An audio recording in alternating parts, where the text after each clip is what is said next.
High pressure wash with a minimum of 4,000 psi and a minimum flow rate of 15 to 23 litres per minute, with a turbo head nozzle to remove dirt, excess grime, lichen, moss and other contaminants.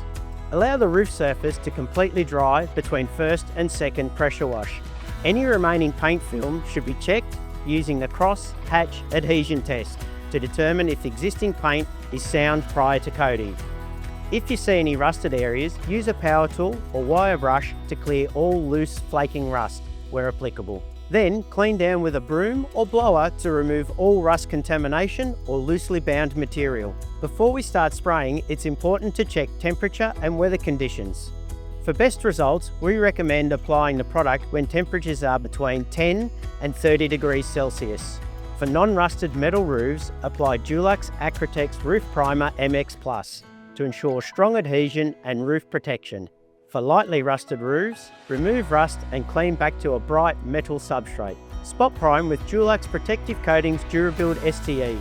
Then follow with Dulux Acratex Roof Primer MX Plus. Include dry time before applying Metal Roof Renew